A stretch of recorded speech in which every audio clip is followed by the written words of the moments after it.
Blue Moon is brewed with Valencia orange peel and a touch of coriander. It's a creative twist on a Belgian-style wheat ale for a taste that shines brighter. Taste responsibly. Blue Moon Brewing Company, Golden, Colorado. The Don Le Batard Show. My name is Clinton Yates, in for Dan and Stu. You might have seen your boy on Around the Horn. You might have heard me on ESPN Radio, The Morning Roast with Mina Kimes and Dominique Foxworth. Or you might have read my work at The Undefeated. Either way, it's the top of the hour, so it's time to let you know what the rules are. The rules are very simple. If you come incorrect in my mentions, I will embarrass you in front of your friends and your family, and I will not apologize. But we got a special holiday deal going down here. If you get in now, if you buy now, if you come incorrect in my mentions right now, I will knock off embarrassing you in front of your friends and your family. And just because it's a holiday, I'll throw in for you a block. Get in, kids. It's a great deal. At Clinton Yates and at ESPN Radio on Twitter. So, NFL football was yesterday, as well as all the NBA we've been talking about earlier in the program. And the Eagles played the Raiders. Now, the Philadelphia Eagles are in sort of a weird situation because they obviously lost Carson Wentz, which honestly was probably, if you're a larger fan of the NFL, was as much of a dagger to what we were looking for from a storyline standpoint as anything else. Mainly because he was probably, I would say, the lead candidate to be the NFL MVP. Pennsylvania, blah, blah, blah. All that fun stuff. Dare I say, the Eagles were likable. His third down conversion rate was nuts. They were fun to watch. He was tough to tackle. Even if you didn't care about the Eagles winning or losing, Carson Wentz going down was a bummer of a story overall from an NFL injury standpoint. So Nick Foles comes in. First game back, they play the Giants. Borderline looking like they were going to lose that game. Ended up pulling it out. But then they've got the Raiders. And Foles goes 19 for 38 with a $163 and 1 TD. Yeah, that's not good. Let's hear what he had to say about his performance from last night. I didn't play good enough. Absolutely. I got to play cleaner. I got to, obviously play better. Third down's a big thing with the quarterback, pinpoint accuracy, making good decisions. I'll look at the film. I'll improve. And, these wins are tough. Wins in the NFL are tough. This was a crazy, sloppy game. And I thought our defense played wonderful, giving us the opportunity. I believe it was 5 turnovers. That's huge. So this one was big. He's right. It is a big win. They still only lost 2 games this season. And Nick Foles is not a bum on the street. Now, obviously, when you've got a guy who lost a job, who was otherwise, I'm not going to go as far as to say maligned, but not necessarily loved in terms of the Philly fan base and what Eagles fans have come to know of him, it's not going to be easy throwing a guy like that back in. But I don't know how often you're looking around the league at backups. But there's not that many guys good enough to even start on an NFL team going around the league as a matter of course. So when you've got a backup that's got as many starts as he does and is as familiar with the squad and the system as Nick Foles is, honestly, that's as good of a situation as you could ask for, particularly when your team is this good and you don't want to have to change anything in order to stay on top. Now, I'm not saying that they're suddenly playing the same football. Don't get me wrong. But it's not some drastic difference. You just got to try to do what you've been doing all season. That said, they did not need a bad game from him yesterday. Because now it means he absolutely has to play in the last game of the season. And that can get awkward because of what we talked about regarding the injury circumstance. Let's just say something happens to Nick Foles. Then what do you do? But his performance was so poor that even though you've clinched, I don't think you're in a position where you just don't play the guy. Maybe I'm wrong. You can put that on the poll. Does Nick Foles actually need to play against the Cowboys in Week 17? Yes or no? For the Eagles, that is. And it's an interesting question because is that a risk worth taking in terms of him potentially getting knocked out of a game? Or do you want to make sure that he's clicking a little better than what we've seen the last 2 weeks, which, by granted, were wins, but were certainly not anything pretty? You know, that comeback win against the Giants, you know, you pull that out, okay. Then you're sort of not barely, but you're getting by the Raiders. Not an easy decision. Let's hear what head coach Doug Peterson had to say about it. We found a way to win. Bottom line, found a way to win. I'd love to win 40-3 or 34-28, but sometimes you're going to be in these games, and you know, we gotta be hard on ourselves as coaches and players, looking at this film, moving forward, and get things fixed offensively. I thought defense played really, really well. Kept us in the football game, special teams. So team effort though, and found a way. And you know, sitting here today, you know, 13-2, and everybody's got to come through here now. So that's the exciting part. Okay, Doug Peterson in the Coach of the Year discussion. Not that I'm the kind of person that gets fired up about Coach of the Year discussions, but I got to believe he's there. Particularly if they end up 3-0 without Wentz at the end of the season. Not that that's a major accomplishment, but I think it does mean something. This is my point regarding Nick Foles. But I don't know what I would want. I just know that that's going to be a real eggshells game for Eagles fans. As it should be. But the larger question there also is, how far could Nick Foles take you? Like, is your team schemed up and coached up well enough for a Nick Foles Super Bowl run? I can't even say that with a straight face. Although I don't believe it's necessarily the hugest, you know, knockdown from Wentz. Wentz was a great player.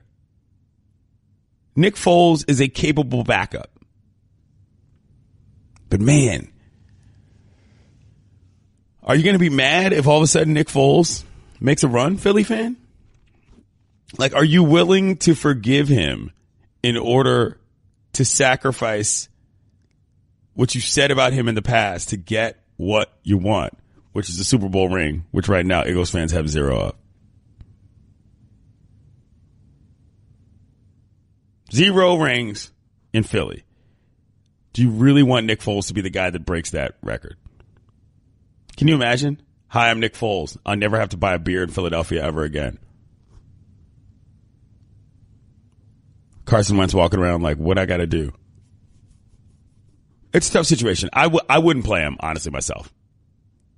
I just don't think it's worth it. I have no idea who their third or their emergency quarterback is, so, you know, that's part of my reasoning here, but that's also my point here. You can't risk a situation where you've got to go to some third guy.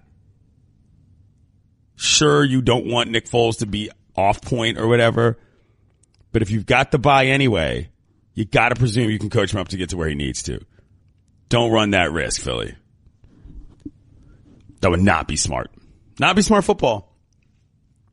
I was quasi rooting for the Eagles too.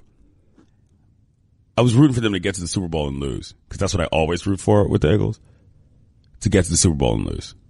You know why? That's what they do. Coming up, we'll talk a little more about basketball, because it was a Christmas Sunday. Don't forget, you can hear more of my sons Dan and Stu weekdays starting at 10 Eastern on ESPN Radio and ESPNU. I got a little alert on my phone yesterday.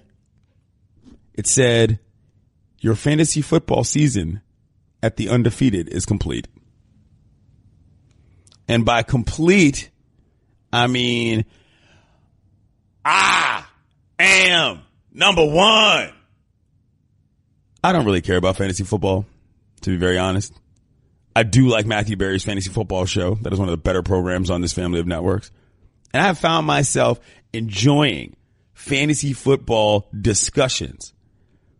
But this year, I joined my league at my office, the Undefeated, because I was goaded into this by various individuals in this newsroom who just assumed I was going to be there for the taking. And they were going to get some joy out of this.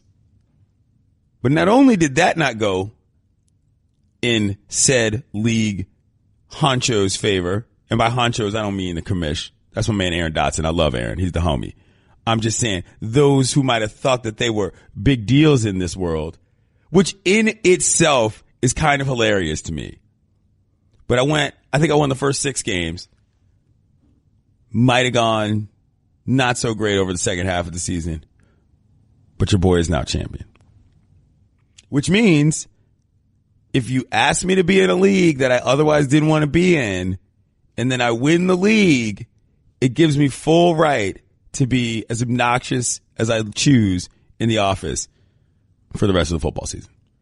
That to me, exactly. I am number one, no matter if you like it. What does it take to be number one? Well, you can ask me, and I'll tell you. Now, from what I understand, I'm not the only champion in this room in the fantasy football world.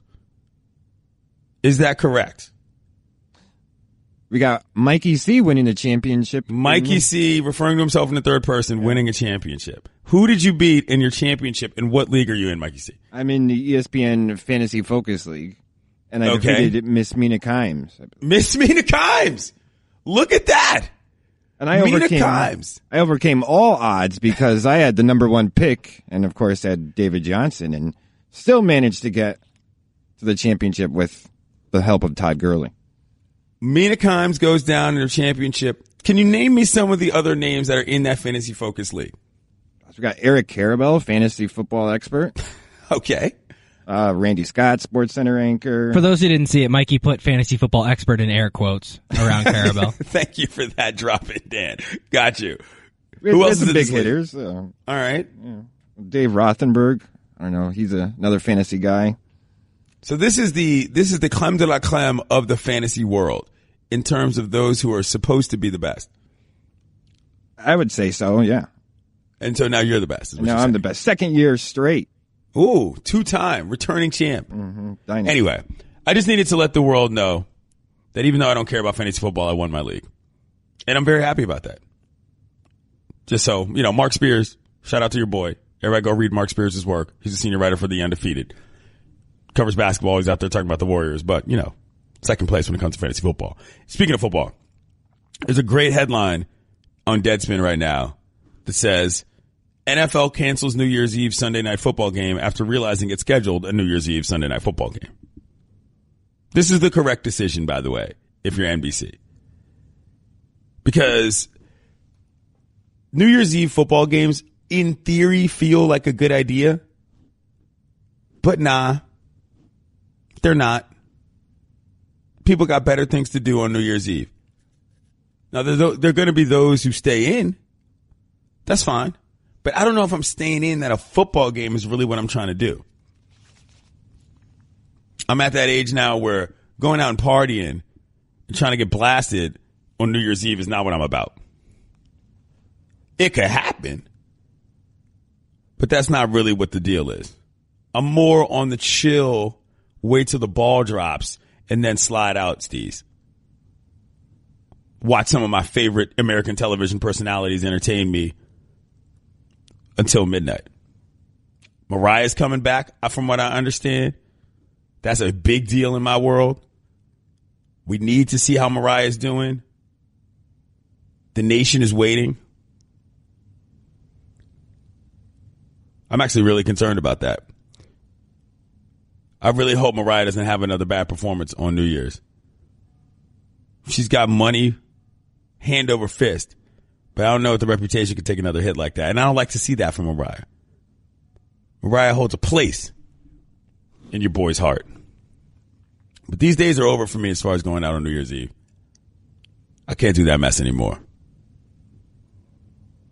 I'll be chilling in the crib. There was a time when I was a big New Year's Eve guy. And there's still a lot that I like about New Year's. I talked about this last week on the program.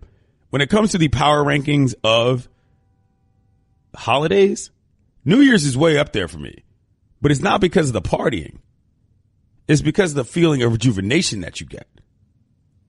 It's because of what it is as a person, the turnover from the calendar to one thing to the other. That's why New Year's is tight. But if they had Sunday Night Football game, that would have been a bad idea. I certainly wouldn't have watched it. That's not true. I would have watched it. The question is, though, put it on the poll. Is Mariah's New Year's performance going to be terrible? Or rather, change that. Is Mariah's New Year's performance going to be good? I will lead the witness with this question. Yes or no? She's back on New Year's Rockin' Eve. There was that mishap last year. Did not go well. People are dogging her on the internet. Man, I hope this doesn't turn out poorly for her.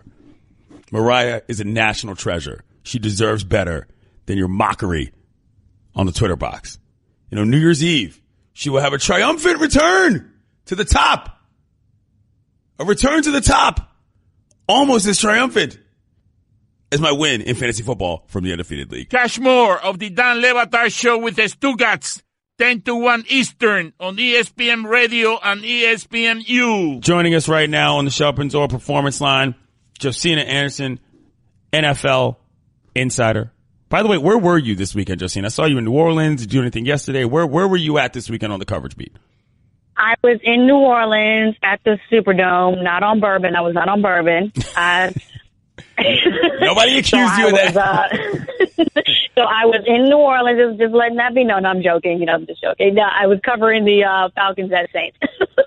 So what do we think about that game? I mean, the Falcons dropped that. That was a game they needed. They haven't necessarily looked great, but the Saints, how for real is this team, and how for real does New Orleans, as in the fan base, think that they are at this point of the season?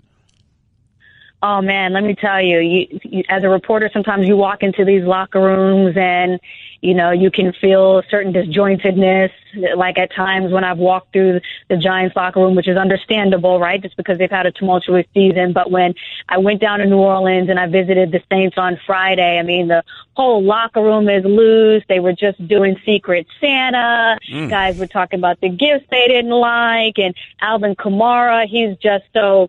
It's like you can tell he's like the energy and the swag that's kind of like the stick in this, I don't know where I'm going with this analogy, and it's in this straw that stirs the drink, chocolate or something or whatever, And so he's making it stir, but at the same time he has this great combination of humility as well. Like he's within himself and he's got good energy. He's vibing. He's showing respect to Mark Ingram. Even when I was interviewing the two of them after the game, you could see how he was still trying to let Mark know that he's showing deference. He understands Mark has been to the playoffs before in 2013 with the Saints. This is his first time. So, you saw the way that the offense was flowering. Ted Ginn was coming back. He had all his options. They're using the pass. They're using the ground game. So all of that is looking really good right now. For me, and I was just talking about this with Jeff Saturday in the hallway, the playoffs always comes down to who can manage the pressure the best. So even with all that said, I still think I'm rolling with the Vikings and the Seahawks if they make it. Okay. Well, Drew Brees is one of those reasons, though, why people have trust in teams like the Saints. This is a young, loose squad. Drew Brees is the old veteran. How is he vibing in terms of what he's doing in that locker room that is having so much fun? Well, I just think, I talked to him after the game. On one hand, you're right. He's bringing that veteran experience, but I do think the young guys are infusing him, and just in terms of, lifting him up as well. I mean, they're having fun. I mean, even after the game, Drew Brees was on the field like an extra 30 minutes after, clinching the playoffs and what have you, just spending extra time with his kids. I can't emphasize that enough because I just really can sense, and I'm around teams every week, that they just feel like they're in a good space. But, I think Sean Payton and Drew Brees said it best after the game, like they don't want to get too high on just this because the focus, as Drew Brees told me, is still the division, is still, getting back to the Super Bowl. They don't want to just get hype off of being in the playoffs, like been there, done that. You know what I'm saying? Yeah.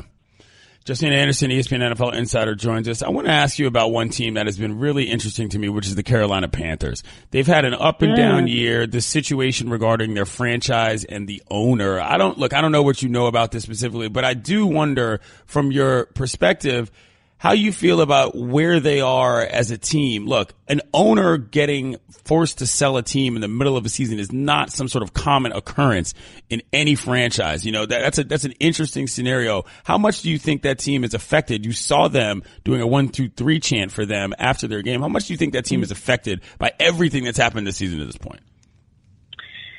I would have to say I think the most impact is maybe on the head coach, just because he feels naturally close to Jerry Richardson from the standpoint of this was the guy that gave him opportunity for head coach employment after 9 interviews, which is something that he had said in the post-press conference when I was there. So he appreciates that. Obviously, he doesn't lose the fact that he's a person of color and he got this opportunity after going through so many Rooney Rule interviews and things like that. So he has that rapport with Jerry. But I have to say with the players, and maybe this is a function of them not talking to him as much, I didn't get the sense like there's a difference in the respect of him for being the owner, but I didn't sense this overwhelming devastation at, 1, the situation, and 2, the fact that he was giving up or putting the team up for sale. A little bit of unsettlement from the fact that, you know, there's going to be a transition, but not so much. And I have to go back to when the Panthers beat the Vikings, right? I feel like beating the Vikings, beating the Green Bay Packers, that combination of what Cam called, you know, playoff games already in the regular season has them having their confidence where it needs to be. Greg Olsen really played well against the Packers. And I think the last thing for them is just when Cam Newton is just in a good mood for 4 quarters and can really put this thing together, connect the dots offensively through 4 quarters, then you have to watch out to see if they're going to have a similar season like 2015. Last question I'll ask you. This catch rule situation is, I mean, look, my thing about it is it's not necessarily, I know, it's not necessarily about one particular call or one particular team being affected. It's about the fact that it seems like for whom and for what? Where is this contingent of people that is so obsessed with the minutia level that they've gone to? You know what I'm saying? In my mind, I don't understand why this is what it is. And I'm wondering what you've heard player side about where this rule stands and whether or not the competition committee is going to address this or not. Well, I think a good majority of them don't feel like it's clear, or especially when it's a call that goes against their team and prevents them from winning, right? I feel like the competition committee, what they've tried to do is address it by a case-by-case scenario. So if something was very controversial, they tried to further illuminate the definition so that it caters to what everyone was just up in arms about. I think for me, and what I feel like some of the players would like to see is just, if it looks like it was good to the eye in real time and the crowd is going with it and it's like everyone's hyped about it on Twitter, you know, it should be a damn catch. It's such a letdown when that doesn't happen. And so whether that includes taking away some of the specificities, like, you know, when we were talking about the Kelvin Benjamin catch and it wasn't good because that second foot was a little bit off the ground, but it's just like, maybe change the rule. It's like maybe if the 1 foot is down, but he has control when the 1 foot is down, then change that so it's a little bit more simple, and also you have a higher chance of it being a catch when it's a really spectacular catch, so, you know, the fans can have that experience of going with it. And I'm just so glad, like, that DeAndre Hopkins catch last night, you know, was good, because just think if that wasn't good last night, everybody would have been like, oh, you know what I'm saying? So, like, right. You don't want the air coming out the balloon in those moments. Like, you should do whatever you can do to increase the chance that it will be a catch, so long as that it's not obvious he's fumbling it like Edward Scissorhands or something, you know? Right. We're in agreement on this. She's Justine Anderson. She's an ESPN NFL Insider. Thank you. Yeah, thank Happy you. Kwanzaa. I told you I was coming for you. You got Happy your libations Kwanzaa. ready? We doing this or listen, no? Okay. Listen, when you finish with your show, we're gonna light the first candle together. So come back to the makeup room, okay? All right. I'll see you, Joe. Bye. Guys, get your principles out. Don't think we're not going to discuss Kwanzaa later in the show, y'all. You're not getting out of here without some serious knowledge being dropped on you about these principles. You want more of the Dan Le Batard Show with the Stugats? Tune in starting at 10 Eastern on ESPN Radio and ESPNU. Number one pump the brakes guy today, Joel Embiid of the Philadelphia 76ers. Now, I realize y'all had a great win yesterday. Great in air quotes here. 105-98 over the Knicks. It was a fun little game. Led off the Christmas Day slate. Certainly was a nice little teaser for all the other matchups of the day. And he was asked about it after the game, and he said, quote, "After what we've been through the past 4 years, I was so excited today because we've been through so much losing. To be able to be one of the few teams in the league to play on this day, it just shows you how much we've improved. This was my first time playing in the Garden, and when I go on the road, I love putting on a show. I felt like we had a lot of fun tonight. We can play much better than that, but we got the win." He wants everybody to trust the process, and he thinks the process has gone well. I think the process has gone well, too. He's not injured, technically. Simmons is playing well, but we got to pump the brakes on what the Sixers are talking about here.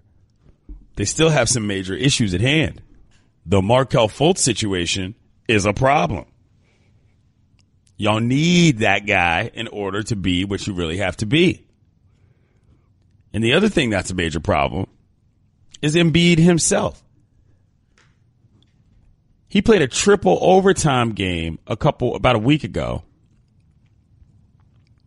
and immediately said after the game that he felt he was going to have to sit 3 or 4 games. Now, look, I get it.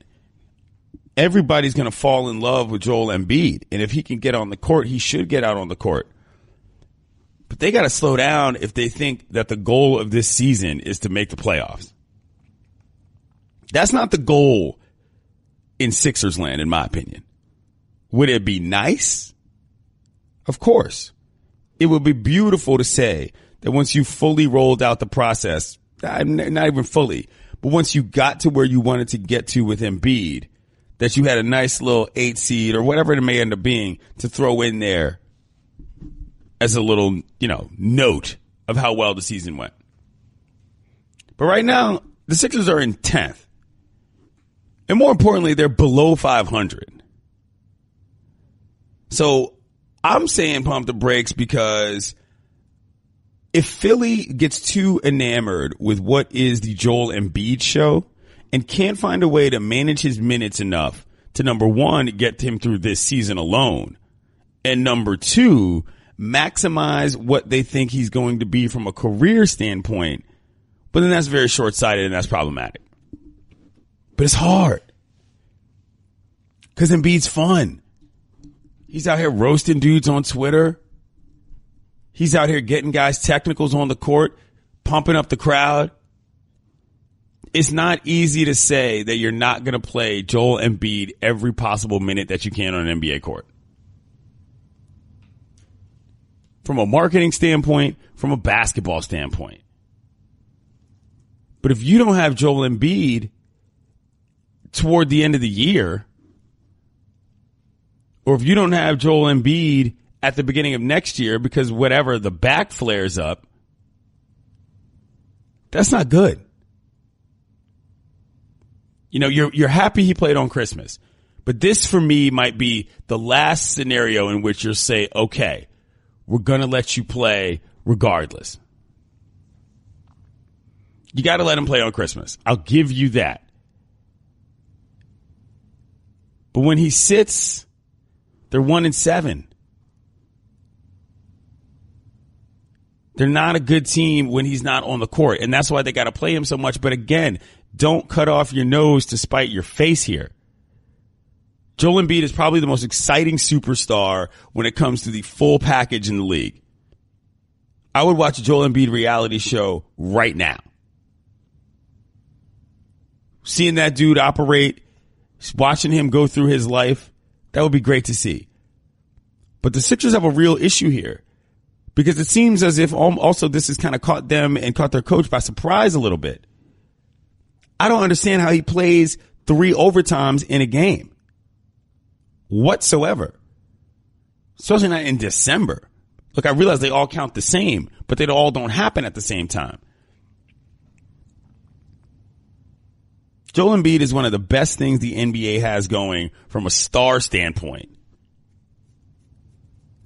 And if the Sixers can't figure out how to make sure that they keep that asset viable for many years to come, well, then they're doing the wrong thing. That's not even to mention the Markelle Fultz situation. My boy, right here from around the way, DeMatha High School. Don't get it twisted. I'm very concerned about what that is. You know, I'm not necessarily saying that I think that something's gone irrevocably wrong. But I don't know that I trust the Sixers to handle this correctly. Oh, I'm worried about it. I was rooting for Markelle. I'm really hoping that works out. Ben Simmons has looked good. Joel Embiid looked great yesterday. The way he plays basketball is something like, you know, I'm not going to talk about the return to the real big men and all this nonsense because I don't really care about that, to be honest. I just like his style of play. He can do anything on the court. I can't remember who it was. I saw him described as a Swiss Army knife of basketball a while back. I thought that was a very apt description. But to say that the process has worked right now, I think is a little bit premature. We don't know what's going on with that back on a week-to-week basis.